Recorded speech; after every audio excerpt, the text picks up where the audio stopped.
यता चाहिँ हाम्रो सुरेश दाइ हुनुहुन्छ अनि हामी चाहिँ अब नर्केबेसी ट्रेकको लागि चाहिँ रेडी भइरहेको छौँ and then here is our Sofu. Bye bye Sofu.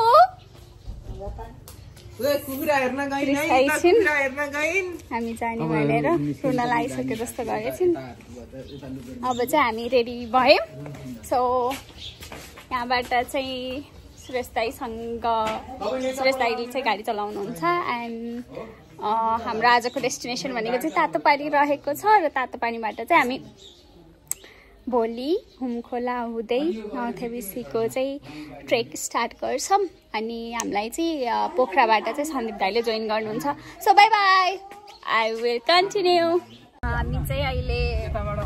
रानी पावा आइपुग्यौँ अनि हामीसँग सन्दीप दाइ हाम्रो लिडर अब हामी दाइ पनि जोइन भइसक्नुभयो अब हामी चाहिँ त्यो कहाँ जान्छौँ भन्दा यहाँबाट हामी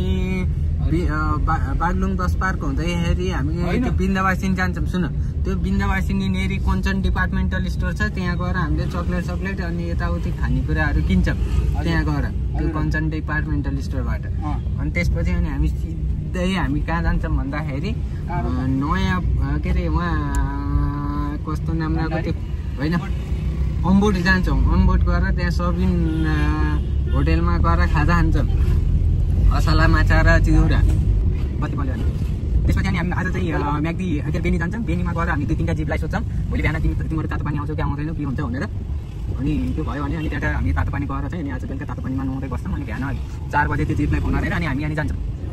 आजको आइटिनरी चाहिँ त्यही हो भोलि चाहिँ अनि ट्याक्क अनि त्यसपछि अनि हामी जान्छौँ अब त्यहाँ चाहिँ उहाँ जाने भोलिको चाहिँ हामी भोलि जान्छौँ होइन भोलि बेलुका हामी चाहिँ सिधै गएर उस्तै पऱ्यो भने अब टेन्ट राखिएको छ हामी बाटै पनि बस्दिन सक्छौँ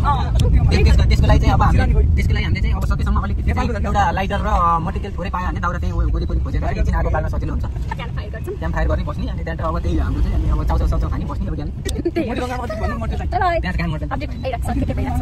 सो अब चाहिँ हाम्रो सपिङ हुँदैछ groceries अथवा chocolates and all कस्तो उल्टाले गर्नु यसरी पो गर्नुपर्छ आफ्नो यस्तो गर्ने गर्छ भ्लगिङ स्टाइलमा नि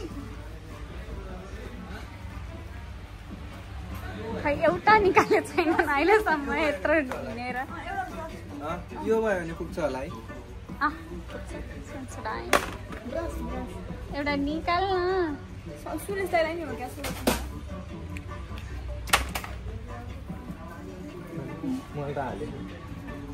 सन्दीप दाइले हाम्रो चाहिँ यति भयो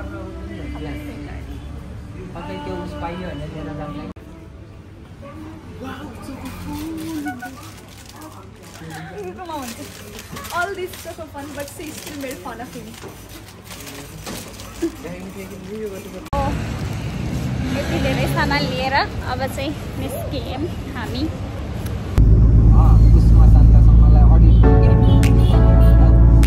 यहाँबाट चाहिँ हिमाल कस्तो राम्रो देखिन्थ्यो होइन बट सब बादलले छेकेर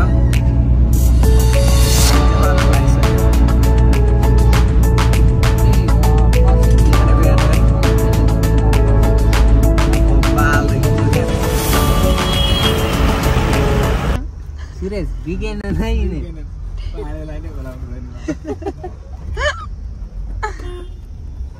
त्यो सबै परिहाल्छ नि रिसोर्ट भनेपछि त एक रुम मिल्छ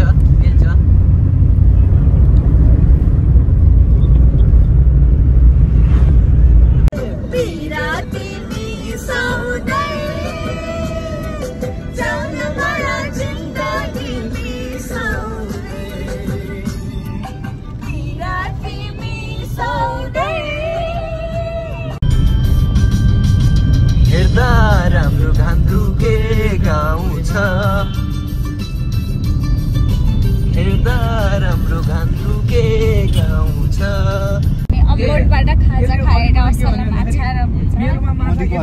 मोदीको असला माछा र भुजा खाएर फर्किसक्यौँ तर यति भोकाको थियौँ कि हामीले भिडियो खिच्नै बिर्सेछौँ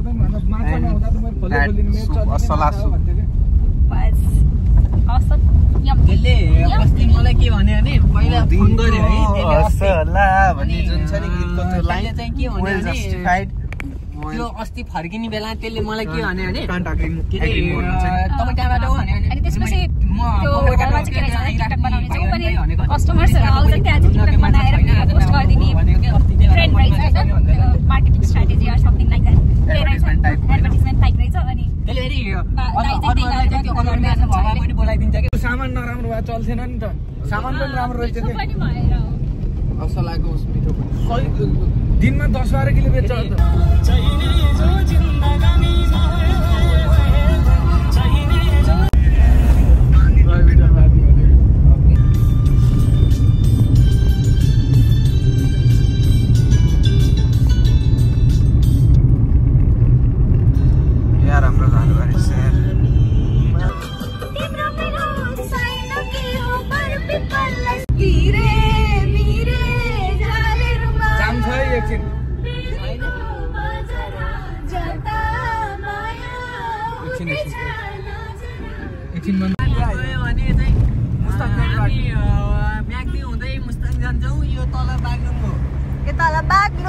वेलकम टु बागलुङ पनि लेखेको छ तर अब हामी यो बाटो गयो भने हामी म्याग्दी मुस्ताङ हुँदै कोराला नाका हुँदै हामी डोल्पा अनि हामी रुकुम पश्चिम छौँ यो बाटो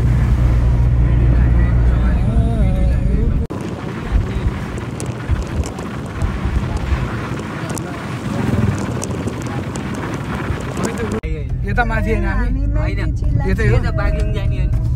यो बागलुङ जाने हो के फेरि फर्केर बुखार जाने हो क्या त्यो बाग एरिया चाहिँ बरो चाहिँ खतरा खाके बाटो नि फर्केको दोस्त हजुर चिप्लिन्छ है सुरेश राई अब सिधै तल त्यसो नभन्नु हामी 15 मिनेटमा तातोपानी पुग्छौँ अनि यो हो हाम्रो बाटो तातोपानी जाने बाटो हो यो अहिले त अलि राम्रै छ तपाईँहरूलाई मुक्तिनाथ जाने बाटो हो यो अरू मुक्तिनाथैमा अनि अब हामी चाहिँ अहिले तातोपानी लिएको अनि हामीसँग होटल भेटाएको छैन हामीले अझै पनि अनि we are searching for it अब चाहिँ हामी 3 जना तातोपानी जान आँटेको के अरे के गर्न डुब्की मार्न हामी 3 जना छिटो आएको छौँ तिनीहरू चावल लिएर आउँदैछन् किन भन्दाखेरि हामीले त चावल नै ल्याउनु बिर्सिएछन्